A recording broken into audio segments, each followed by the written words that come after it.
Bismillahirrahmanirrahim. Assalamualaikum warahmatullahi wabarakatuh. Baik, alhamdulillahirrabbilalamin. Wa bihi nasta'in ala umurid dunya waddin. Asyhadu alla ilaha illallah wahdahu la syarikalah wa asyhadu anna Muhammadan abduhu wa rasuluh la nabiyya ba'da, amma ba'du. Puji syukur marilah kita ucapkan kehadirat Allah Subhanahu wa taala yang telah melimpahkan segenap rahmat dan nikmatnya kepada kita bersama. Selanjutnya, sholawat beserta salam tidak bosan-bosannya kita kirimkan untuk arwah junjungan alam, yakninya Nabi besar Muhammad Sallallahu Alaihi Wasallam. Baiklah, kami dari kelompok 11 akan mempresentasikan chapter kitab kami yang akan kami beri judul Bab 5 dalam kias. Perkenalkan, nama saya Raudatul Jannah dengan NIM 2012-0077. Perkenalkan, nama saya Ilhan Nazmi dengan NIM 2012-00102. Perkenalkan, nama saya Elsa Salsabila dengan NIM 2012-01940. Assalamualaikum ya Rauda. Waalaikumsalam Elsa. Kaifa haluki ya Rauda? Alhamdulillah ana bi khair. Anta Nazmi, kaifa haluka? Alhamdulillah bil khair. Wa anti ya Elsa? Alhamdulillah inni bil khair. Rauda, kamu membahas tentang apa? Saya membahas tentang kias menurut bahasa dan istilah. Bisa tolong dijelaskan? Bisa Elsa, jadi saya akan menjelaskan tentang kias secara bahasa dan istilah. Jadi, kias secara bahasa yaitu al-qiyasu lughatan masdurun qausun bimakna qadrun yuqalu qistul aradi bizara ayun qadarat tuhabihi wa istilahan radda far'i ilal asli bilati tajma'u bainahuma fil hukmi. Jadi, artinya di sini adalah kias secara bahasa masdar dari kata qausun dengan artian ukuran atau sebagaimana yang dikatakan mengukur bumi dengan hasta, seperti sebagaimana dengan kapasitasnya. Dan menurut istilah adalah sesuatu yang dikembalikan keturunannya kepada keasliannya dengan sebuah kesempatan dikumpulkannya di antara keduanya di suatu hukum. Dan kamu Nazmi, kamu membahas tentang apa? Saya membahas pembagian kias. Fal kiasu arba'atun arkanu yumkinu ma'rifatuha minat ta'rifi. Kias mempunyai 4 rukun memungkinkan untuk mengetahuinya dari yang diketahui. Wahiyah, yaitu al-far'u wa huwa al-qadisatul jadidatul lati la hukmu laha fil Qur'an aw sunnah aw ijma' kal bahra masalah. Cabang yaitu kejadian atau peristiwa yang baru yang hukumnya tidak ada di dalam Quran atau sunnah atau ijma' seperti bir misalnya. Al-aslu yang asli wa huwal amru ladzi yuqasu alaihi, yaitu suatu yang diukur di atasnya. Waqad waradan nasu bihukmihi wa dzalikal khamr. Dan telah disebutkan teks itu dalam Quran seperti anggur atau minuman keras. Dan kamu Elsa, kamu membahas tentang apa? Di sini saya juga membahas tentang pembagian kias. Tadi telah dijelaskan oleh Ilhan Nazmi tentang pembagian kias. Yang pertama itu ada al-far'u, yang kedua itu ada al-aslu. Di sini saya akan menjelaskan yang ketiga, yaitu hukmul asli. Wa huwal hukmul ladzi ja'a min syar'i min asli. Kal tahrimi alladzi warada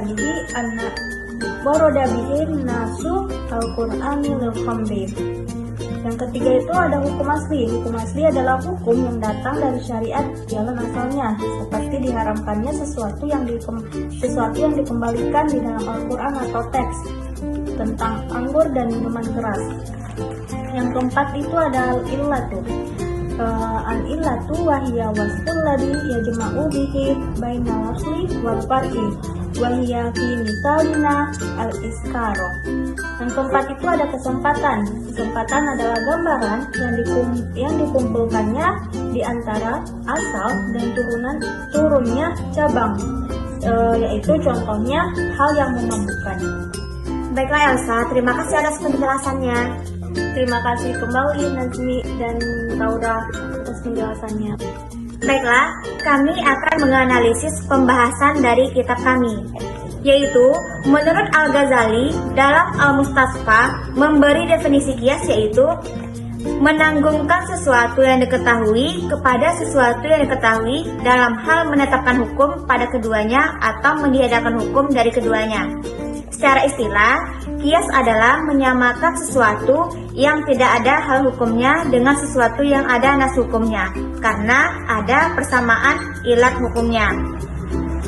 Sedangkan kias dalam Al-Quran terdapat dalam Quran Surat An-Nisa ayat 59 yang artinya, wahai orang-orang yang beriman, taatilah Allah dan taatilah Rasul serta ulil amri atau pemegang kekuasaan di antara kamu.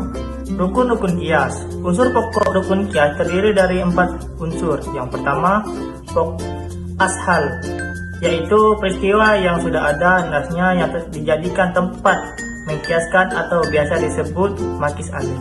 Yang kedua, hukum yang hendak dipindahkan kepada cabang masih ada pada pokoknya.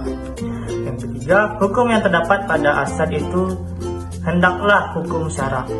Yang terakhir, far'u cabang, yaitu peristiwa yang tidak ada nasnya.